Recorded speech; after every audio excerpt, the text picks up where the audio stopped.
dive my hand through, and my ear goes to his lap. From here, I'm walking up to my bicep. My hand goes all the way up to his shoulder. This isn't enough. I want here.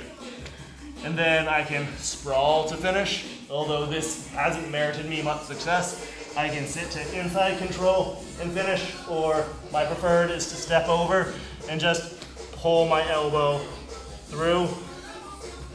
It's very terrible. For my Anaconda, it's very, very similar. He's fighting me, but I just fall to my side, and I'm aiming to get his elbow down. And just this kind of gable grip. The same one that I would have for like my head and arm. Yeah. Now, in order to move, I'm just going to bring my leg up, step over so that I'm covering that elbow. So as soon as I disconnect, he's not dragging that back. So I'm here, reaching up, and I'm reaching all the way up as far as I can, not just leave my hand anywhere. Reaching up as far as I can, and then step, step, step. And I'm looking to grab one of his legs and just basically arch my back. From here, right here. Cool. And you would not try to do this without passing. At some point, I will be passed regardless. Right. Because whether it's I have the cradle, Yeah. and I can step over that bottom leg or pummel through that. Right, I guess if the cradle, his legs aren't closed. Exactly. So you might. Okay, cool. Let's say that I'm here and I decide, oh, like he's giving me more of an Anaconda look, so I'm here. But maybe it's just getting hard to finish, or like I can't open up my hands because he's just gonna get away. Like I can use this leg to bring myself up and shoot through. And I never lose contact with my hands. I never let them go. And so I can kind of just like that stupid little pirate ship that they have at amusement parks. It's the same concept. I'm just here and I'm driving my arm through. I'm getting here. And even if we're here and he starts to build up to a turtle, like I also have just being in this position, I can go for my gator roll, or I can shoot through and still go for my D'Arce. But those are just options that all go around in through that. And then the last little bit would be as we're stepping up and around and getting here.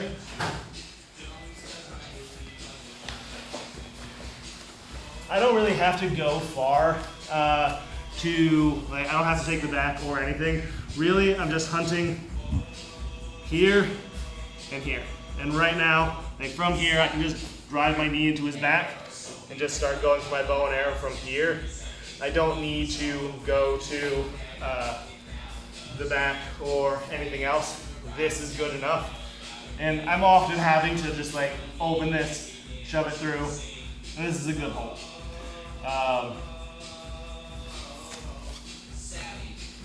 Multiple ways to finish this particular bow and arrow. Like I can still be like here. I don't need to necessarily like step one leg over. I don't need to be in that traditional bow and arrow to be able to finish. Like I can be kind of anywhere that gives me good leverage to just pull and squeeze. Does that make sense? Can I ask a question about the last move actually, Yes. which is really important to know? So, if we're in a half guard, Okay. for you to do most of the follow-ups requires that my arm be here. Correct. Is there anything you do specifically to cause that to happen, or is just this happens to be the thing you do if I was doing this? More if it's there and you happen to be doing this. Okay. If I get like Like- if this arm is out Yeah. and I'm kind of in this cradle, then I can't go for any of this. So I'm going to start to go around and get all the way through. But I guess I do know, like, I personally will Yes. often do this, so often I am extended in this way. And a great way to defend that D'Arce is to get that arm down to your hip, the same way for an Anaconda.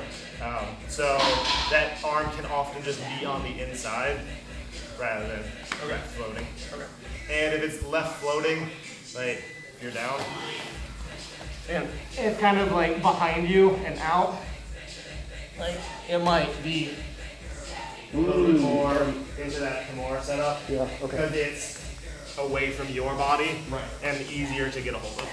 So judo people always come to do this.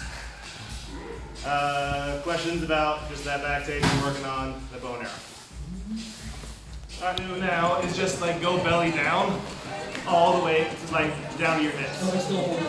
Nope, you're just like sprawling out. Like, yeah, here, like, as soon as he goes belly down, it's really hard to finish. This does open your back up to other things, so this is gonna be a little bit more scrambly, but I'm often turning even more, like with this side of your chest up, because a lot of people are still gonna go for it. Yeah, and so this happens, and now you can kind of turtle up and like do other things, but you really do have to get like that commit to exposing your back, and then generally when they let go, I'll roll hard to get into side control, and then just fight out of that. But So that works because to finish the D'Arce, you need to be on your side. yes, So you just commit to not being on your side. just Okay. it is essentially committing to not being on your side.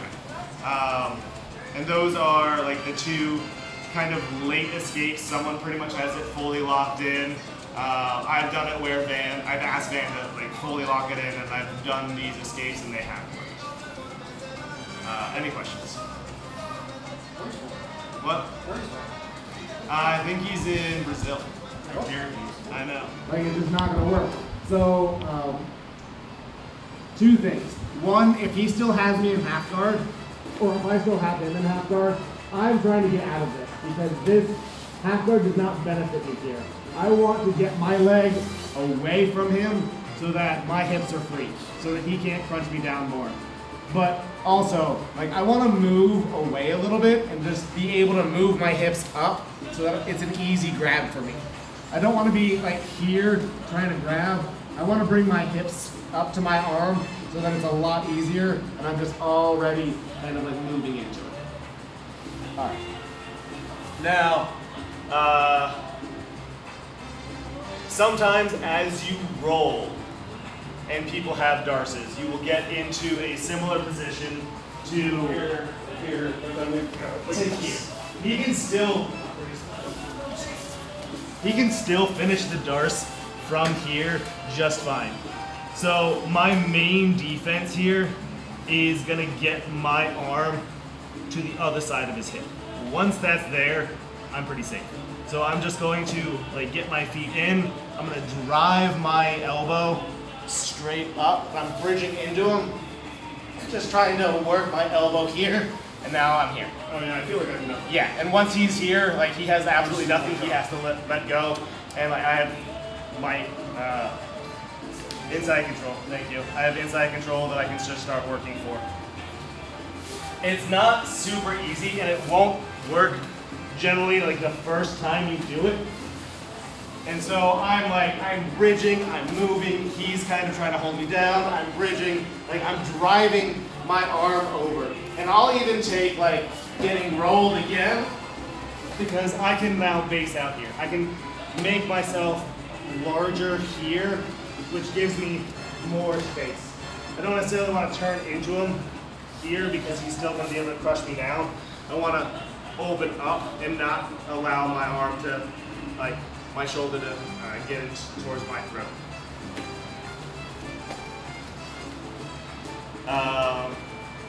So one more. Like sometimes this just happens as you're rolling. You'll wind up here, and you just need to immediately realize this arm needs to get to the other side of his belly button. I'm not safe yet, but I just need to turn it a little bit and turn my elbow down. Once I'm here, it's more just me fighting out of that position. Like he has to eventually let go. And then you're D'Arces come a lot from turtle because as we're in our head and arm, as people bring their hands in to fight the guillotine, I can come offline, shoot my arm through, and just get my S grip here. And now I can push him down and bring him here. And again, just pushing my arm through to get to my D'Arce. But what happens with a lot of people, they don't stay low. They're not here protecting this, they're up here and they're cranking down. And so all Ringen's gonna do is he can reach up, but you're almost kind of giving it away what you're doing now. All I want you to do is bring your head and peek out onto the other side. Yeah, and just elbow high, and yeah, and then just. So did I want to move my arm like that even, or you just care about the head? I just care about the head. Okay. If I grab you over, if we're here and you move that arm out, like now what's protecting your neck, I'm just gonna go for it. Right, okay. So Yeah. you would stay this way. And then, yeah, exactly, because people don't stay down. They don't connect like their shoulder to that lat as they're prying him down.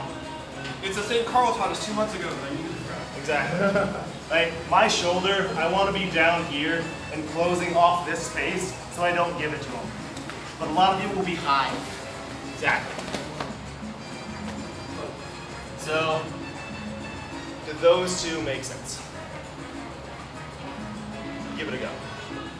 If I'm just bring his arm in, he wants to base out. Yes. He doesn't want to like base out as hard as possible because if that happens, then I'm just going to like snap in and go for my guillotines. But he does want to like drive his elbow out. But let's just say he misses that, and I get it in, and I start to drop my head and roll. As we're here, if I break my hands at all, he wants to drive this elbow straight through and get it away. That's going to be the primary objective for everything. No matter what I'm doing on bottom, like I'm always pulling my elbow down. Like pulling it towards my hips and away so that even if the guy's here holding it, because this is gonna make his job so much harder of trying to slide up to get his bicep. So that's objective number 2. First is to get wide. Second one is to just pull that elbow down. If you miss that again, and like we're here, and I'm like starting to step on it, getting this leg off, moving your feet away, so that yes, we can be here. You're just kind of trying to slide your arm off of my leg, exactly, because I'm using that as a brace to be able to slide up. So I am causing, like bringing my hands away a little bit, and now you're trying to drive that elbow down. And last is, if I have everything locked up, I just scuttle away with my feet. rolling onto your back here can make this pretty hard to finish. And now you have other options to start working with this arm, your other arm, this Feels arm. like I got pushed this way. Because it's the same thing as when you told us with the arm triangle movement. You're like using this to move. Exactly. And so if you can pull that elbow down towards your hip, you're bringing your shoulder away from your neck, which he's using to choke you. And that's just getting it away from him. So he starts to get me into an anaconda. All right, it's this direction. He's starting to break that arm. And yeah, and some people have large enough arms to be able to go into a figure 4 here. And so as we roll, like I know, like we're already going to be in an anaconda, so I'm still just like hugging my arm to myself. Now as he goes to squeeze, it gives me at least a little bit of time to start to make my way through. Now even if I roll all the way back and we're here, this is fine. Like I have gotten out of the choke and other things can happen. I'm going to show you a move that hasn't personally worked for me, but people do recommend. You're going to take your trapped arm and grab his elbow. And I'm going to grab his elbow. And I'm going to shuffle out to the side. And I arm drag. Oh, this is Carlson. Yes. Now, I will also say, like, it doesn't work very well for me because a lot of people are like keeping their elbows in tight and squeezing really well, but it can work. So I'm reaching over and I'm pulling this elbow through. I'm getting off to the side and I'm basically arm dragging towards his neck. But he goes. But you can't do this if I have the finger four. You're right. This. Yes. Okay. And so he actually goes for it. I'm hugging my arm down. I'm trying to make space here. If I can't, I'm just gonna roll back. And again, getting my arm to the outside. And here, if he squeezes, it's annoying, but that's about it. That's all that's gonna happen. And I can come back here, and he squeezes, doesn't. And so he's going to reset generally, and I get to just kind of base out there. I'm keeping my hands in, I'm keeping control of one arm if I can in this position, just so that he can't immediately go into a headlock. And then, if he just has, this, I'm just going to. But again, watch your guy's face. Try not to just pop him up. If you're in competition, fine. In the room, just be aware that guy's head will be there. Questions? All right, grab one or the other. Not great at anacondas. My D'Arces are a little bit better. So even as I'm like breaking him down, doing my gator roll, if he's being really, like he's on his side, like I can really get him here, but I can't do anything else. Yeah, like here, I'm just going to use one of my legs to help get myself up, and then my arm, my bottom arm that's underneath his neck, I'm just going to pull my other arm through. So I'm gonna be here, come up, and then switch my grip a little bit, so I can just pull through all the way, and finish it from there. And because that arm is so high right now, it's gonna be hard for him to get it back to his leg. He can still do it. Right, exactly. He can still do it, but it's just hard and I have like 2 seconds to finish before he gets there. Same thing here, like maybe he's really pulling down on that arm and I just can't get my arm, bottom arm all the way through. I can just fall here. And now I have this arm up a little bit higher. Maybe he goes to open that elbow up, and I keep him on his side a little bit more, just to finish it here. Or if I can't, right. There we go. So, Anacondas and D'Arces and guillotines all go together. I don't need to do any one. They typically just kind of like feed into one another. And even if we're going for something like our gator roll, but we get stuck here, like I can let go, I can hold on here, and now as Ringen tries to turn one way or the other, like I get to control this a little bit. And so I can come up, I can throw myself over. I don't need to stay with that headlock. Any other questions? Water, mouth.